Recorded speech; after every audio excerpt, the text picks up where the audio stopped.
Shalom teman-teman, perkenalkan nama saya Florentina Ratna Pradita.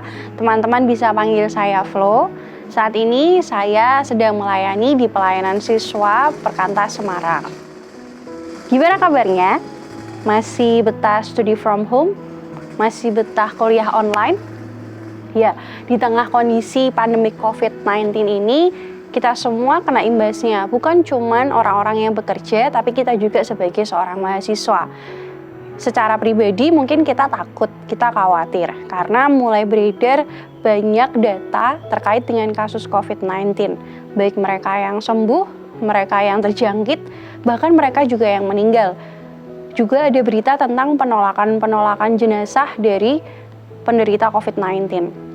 Info-info kondisi yang semacam ini bisa jadi bikin kita khawatir, was-was, juga takut.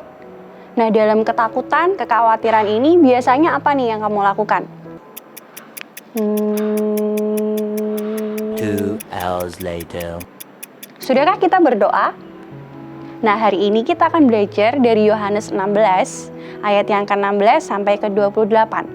Silahkan teman-teman membaca terlebih dahulu. Di-pause dulu ya videonya.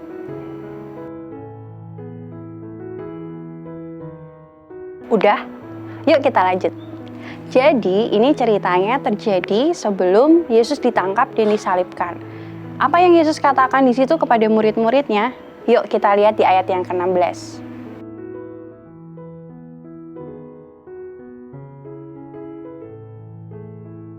Yesus bilang kalau sebentar lagi murid-murid nggak akan lihat dia. Tetapi sesaat lagi juga murid-murid akan melihat Yesus. Bingung? Iyalah pasti. Iya, murid-murid juga bingung. Itu dilihat di ayat 17 dan ke-18. Yesus pun tahu kalau murid-muridnya bingung di ayat yang ke-19. Kenapa? Ya karena memang itu kiasan yang Yesus pakai untuk menggambarkan bagaimana ia harus mati kemudian bangkit. Nggak cuma bingung, tapi mereka juga takut. Kenapa? Bayangin aja di ayat yang ke-20. Murid-murid itu akan meratap dan menangis, tapi dunia itu bergembira. Tapi Yesus juga menyatakan bahwa duka cita mereka akan digantikan dengan sukacita. Seperti seorang perempuan saat melahirkan seorang anak, awalnya dia menderita, dia kesakitan. Tetapi ketika anak itu lahir, duka citanya itu berganti dengan sukacita. Apa maksudnya? Ini juga sebuah kiasan yang Yesus pakai untuk menggambarkan penderitaan kehidupan murid-murid setelah kepergian Yesus. Namun, tetap ada pengharapan yang Yesus berikan.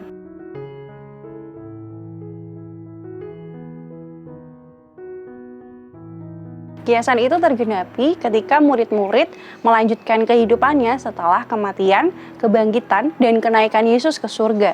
Apa buktinya? Contohnya, waktu Petrus dan Yohanes di sidang Mahkamah Agama. Di dalam Kisah Para Rasul pasal yang keempat, kita melihat bahwa mereka diancam untuk tidak boleh mengabarkan Injil.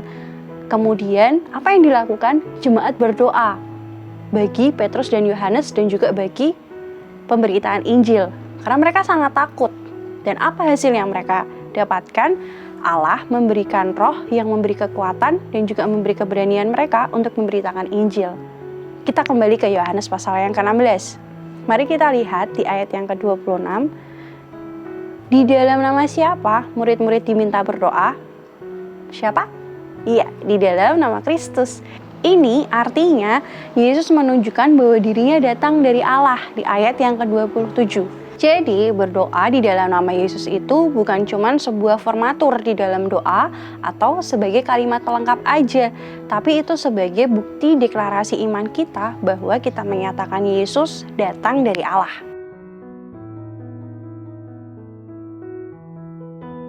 Nah, kita akan menyederhanakan pembahasan kita dari awal sampai saat ini. Kalau melihat kondisi saat itu, murid-murid dalam keadaan sulit, khawatir, bingung, takut karena akan ditinggal Yesus. Tapi Yesus tidak tinggal diam.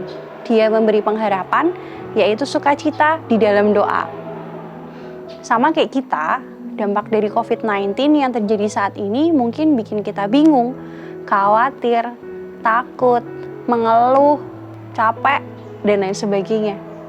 Tapi hari ini kita belajar dari Yohanes pasal yang ke-16. Harusnya yang menjadi respon kita adalah berdoa kepada Kristus yang menjanjikan sukacita. Dia juga menjanjikan bahwa kita akan menerima apa yang kita minta di dalam namanya. Itu terlihat jelas di ayat yang ke-24.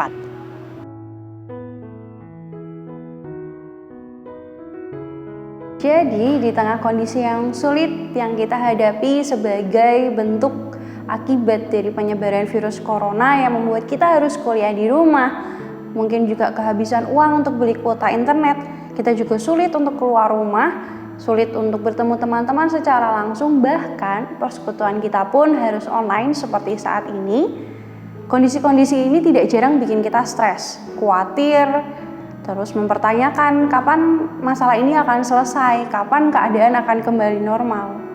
Mari kita terus berdoa di dalam nama Kristus dengan 4P. Apa tuh 4P? Penyembahan, pengucapan syukur, pengakuan dosa, dan permohonan. Baik di dalam doa pribadi maupun di dalam doa syafaat. Selain berdoa, kita pun perlu melakukan sesuatu. Seperti para murid, mereka tetap mengabarkan Injil meskipun mereka diancam.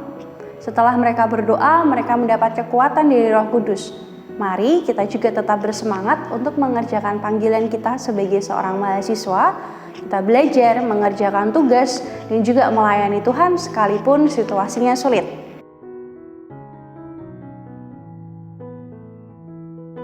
Sebagai penutup, mari kita baca bersama-sama Yohanes pasal yang ke-16 ayat yang ke-33. Sudah menemukan? Kita baca sama-sama ya. 1, 2, 3. Semuanya itu kukatakan kepadamu, supaya kamu beroleh damai sejahtera dalam aku. Dalam dunia, kamu menderita penganiayaan, tetapi kuatkanlah hatimu. Aku telah mengalahkan dunia. Sekian yang saya bisa bagikan kepada teman-teman. Jika ada pertanyaan, boleh banget ditanyakan. Sampai jumpa, Tuhan Yesus memberkati.